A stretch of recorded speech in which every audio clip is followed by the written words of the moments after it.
Bismillahirrahmanirrahim. Assalamualaikum warahmatullahi wabarakatuh. Selamat pagi anak-anakku semua. Bagaimana hari ini? Kalian sehat semua? Alhamdulillahirabbil alamin. Baik. Bapak ingin menjelaskan atau meneruskan materi pembelajaran yang terkait dengan teknik dasar otomotif. Pada pelajaran yang pertama, Bapak sudah menjelaskan yang terkait dengan K3. Apa sih K3 itu? Adalah keselamatan kesehatan kerja. Dan untuk pembelajaran tahap kedua, Bapak juga sudah menyampaikan materi yang terkait dengan mesin konversi energi. Nah, tentunya untuk pembelajaran yang berikut atau yang ketiga, Bapak ingin menjelaskan tentang materi motor bakar. Apa sih motor bakar itu? Tentunya ini Bapak juga ingin menjelaskan sejarah motor bakar. Sejarah motor bakar mengalami perkembangan yang menggembirakan sejak tahun 1864. Pada tahun tersebut, Lenoir mengembangkan mesin pembakaran tanpa proses kompresi. Campuran bahan bakar dihisap masuk silinder dan dinyalakan sehingga tekanan naik. Selanjutnya, gas pembakaran berekspansi yang mendorong piston. Langkah berikutnya, gas pembakaran dibuang. Piston kembali bergerak menghisap campuran bahan bakar udara dengan menggunakan energi yang tersimpan dalam roda gila. Mesin Lenoir pada tahun 1865 diproduksi sebanyak 500 buah dengan daya 1,5 HP pada putaran 100 rpm. Mesin berikutnya yang lebih efisien dari mesin Lenoir adalah Otto Langen engine. Mesin ini terdiri dari piston yang tidak dihubungkan dengan poros engkol.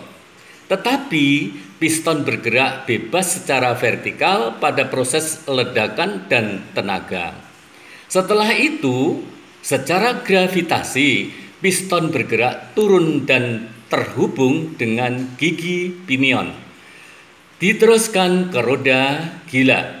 Selanjutnya, energi yang tersimpan dalam roda gila digunakan oleh piston untuk energi langkah isap. Pada langkah isap, campuran bahan bakar udara masuk silinder untuk pembakaran. Siklus motor bensin dua langkah adalah motor bensin di mana untuk melakukan suatu kerja diperlukan dua langkah gerakan piston atau satu kali putaran poros engkol. Siklus kerja motor bensin dua langkah dapat ditunjukkan pada gambar di sebelah ini. Coba kalian perhatikan. Dalam gerakan poros engkol, dalam setengah putaran, maka akan menghasilkan langkah hisap dan langkah kompresi. Adapun untuk setengah putaran poros engkol dapat menghasilkan dua langkah, yaitu langkah pembakaran dan langkah buang. Maka untuk itu kalian perhatikan di sini bahwa siklus motor bensin dua langkah ini adalah dalam satu putaran poros engkol, maka dia akan menghasilkan 4 langkah. Yang pertama ada langkah hisap, langkah kompresi, langkah pembakaran, dan langkah buang. Dan Bapak ingin lanjutkan untuk penjelasan yang terkait dengan gambar di sebelah ini. Kalian perhatikan, ada yang disebut lubang buang. Artinya adalah lubang untuk pembuangan. Yang kedua, ada yang disebut dengan saluran transfer, yaitu memberikan atau mengirimkan bahan bakar. Yang berikut ada yang disebut dengan saluran hisap campuran udara, bensin dan oli 2 tak bercampur masuk ke poros engkol. Artinya apa? Artinya ini adalah langkah untuk pembakaran di mesin 2 tak tersebut. Yang berikut ada disebut dengan bak engkol. Ini adalah langkah hisap dan langkah kompresi. Adapun untuk langkah pembakaran dan buang, di situ kalian perhatikan. Yang pertama ada langkah buang. Yang kedua ada saluran transfer terbuka. Yang ketiga ada saluran hisap. Baik, itu kira-kira penjelasan siklus motor bensin 2 langkah. Baik, diperhatikan. Untuk berikutnya, Bapak ingin menjelaskan yang terkait dengan siklus langkah 2 tak atau 2 langkah. Langkah pertama adalah langkah torak. Torak bergerak dari titik mati bawah ke titik mati atas. Sehingga kejadian torak akhirnya pembilasan diikuti pemampatan bahan bakar ditambah udara.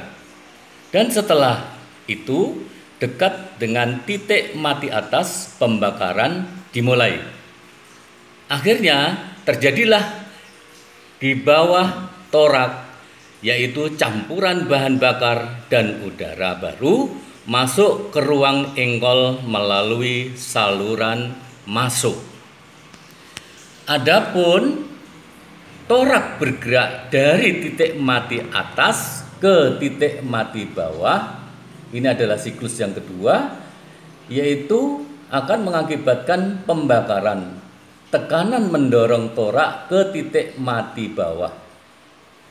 Yang berikut saluran buang terbuka dan gas bekas akan terbuang dan didorong gas baru atau yang disebut dengan pembilasan. Kejadian di bawah torak tersebut, maka campuran bahan bakar dan udara di ruang engkol tertekan dan akan naik ke ruang atas torak melalui atau lewat saluran bilas. Itu kira-kira yang terkait dengan siklus motor bensin 2 langkah. Baik, itu kira-kira penjelasan yang Bapak bisa sampaikan, dan Bapak mengharapkan kepada kalian semua, kalian perhatikan apa yang Bapak sampaikan dari awal tadi, dan akhirnya nanti kalian buat resume atau catatan. Dan berikut setelah kalian pahami, maka nanti Bapak juga akan membuat, yaitu soal-soal yang akan kalian kerjakan. Itu saja yang bisa Bapak sampaikan, dan mudah-mudahan kalian bisa menyimak dengan sebaik-baiknya.